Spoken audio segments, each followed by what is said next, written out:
What you want to do is you want to get in your car, you want to drive to the store, head straight to the ice cream aisle, pick out their favorite type of ice cream. Go home, get a bubble bath started, light some candles.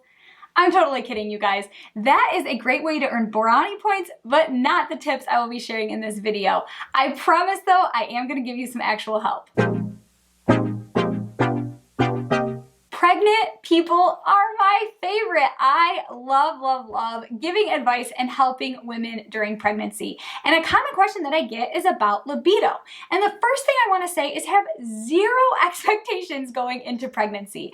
I don't know about you, but I heard so many people say like, oh man, when your second trimester comes, you are just going to be so into it. You're going to want it all the time. It's going to be crazy. Things are going to be wild. And I hit second trimester and I was like, I'm not experiencing any of those things. Is something wrong with me? Why isn't this happening like it happened for everyone else? And I want to let you know that it is perfectly normal for your libido to be whatever it is during pregnancy. So don't be surprised if you never have that increase in libido or you do have an increase in libido. Both of those things are normal. It really just depends on the person, and even each individual pregnancy can be completely different. And then most importantly, we need to communicate those things with our partner because they too have probably heard those stories from coworkers of friends about how the second trimester is going to be wild and crazy, and they were just waiting for you to get through that first trimester. But then second trimester came and you're like, nope, still not that into it. And it can just make a lot of tension in a relationship. So it really is important that you communicate your needs, wants, and desires with your partner and make sure that you guys come to an agreement about what is going to feel right for you as a couple. Sometimes you are experiencing an increase in libido and your partner isn't. And you're thinking like, do they just not find me attractive anymore? Or what is the deal here? Most likely it has nothing to do with how attractive they think that you are. Probably it has more to do with how they feel about the safety of your baby. I know for me and my husband, he had the hardest time feeling comfortable having sex, especially as I got into the later trimesters because he was always really afraid he was going to hurt the baby. Let's just clear up something right now. During penetrative sex, no matter how well endowed your partner is, they are not going to be able to hit the baby.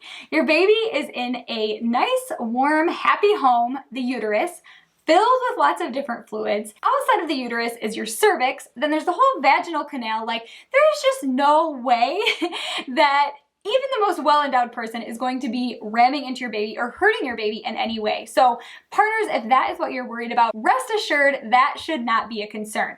Now, there are a few things that you want to consider when we're talking about positions that could be harmful to the baby.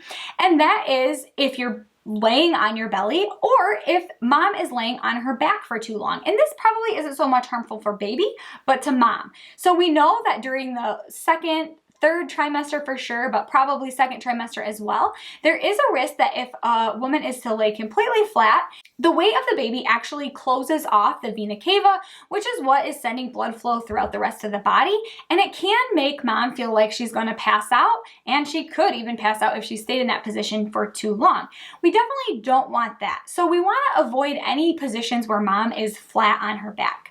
We also want to avoid any positions where there's a lot of weight on mom's belly. So obviously like mom laying on her stomach wouldn't work, but also mom being on top and not having somewhat of an angle to protect the belly is something to be considered. Now, I know this is something that my husband was always worried about, but rest assured, 99%, I definitely just made that statistic up, but I think it's probably true. 99% of women are always thinking about their baby. First of all, that's just how the female line works. We are all over the place all the time. But the second thing is that how can you forget about this giant baby in front of you? So no matter how intense the orgasm is, most likely mom is still going to be thinking about the baby. And she knows if there is a lot of pressure there. So it's very unlikely that she is going to put herself in a position that is going to be detrimental to the baby. And besides that, the uterus and all the fluid within the uterus are very protective for baby. Most likely the rhythm and the movement of intercourse is actually going to be very soothing for the baby and maybe even put your baby to sleep. So nothing to be concerned about. Some positions that could be really helpful though, if you are worried about like, our normal is her on bottom and we can't do that anymore, what should we do? Hands and knees positions can be really comfortable because baby is protected in front of mom. You could also do a position where mom is on top, but more in an upright position, like, cowgirl or reverse cowgirl. You could also do some positions where mom is leaning forward over something and penetration is coming from behind. You could also do like a spooning position where you're laying down and your partner is entering from behind. All of these things are completely safe to do during pregnancy, and you should not be worried about hurting your baby. Unless you have been told by your provider that you need to be on bed rest or pelvic rest or refrain from intercourse. And there are a few reasons why your physician would say this, and it has to do with either your very high likelihood of going into labor before it's time, or the opening to the uterus is not closed off as much as it should be, and so there's risk of infection or other things. So there are a few reasons that your physician might say this, but if you are going to all your regularly scheduled appointments, you would know if they do not want you having intercourse. Sometimes I get the question about oral sex. Is it okay to have oral sex? There are a few reasons why you wouldn't want to have oral sex if you have the herpes virus, even if there's not like an active outbreak. By herpes virus, I just mean cold sores on your mouth. And even if it's not an active outbreak, a lot of times they don't want you to have oral sex during the 3rd trimester just because there is more likelihood of passing that virus up to baby. You also want to make sure that you're not blowing any air up into the vagina. There is a chance that you could cause an air bubble to go places it's not supposed to go within the body. So that would be something else you would want to avoid. But otherwise, the use of toys, oral sex, all of those things are very safe for mom and baby and can actually bring a lot of good things to mom. It can help with sleep, it can help with stress. Towards the end of your pregnancy, it can help induce labor. So lots of reasons why, if you and your partner are both comfortable with sex, go ahead and go for it.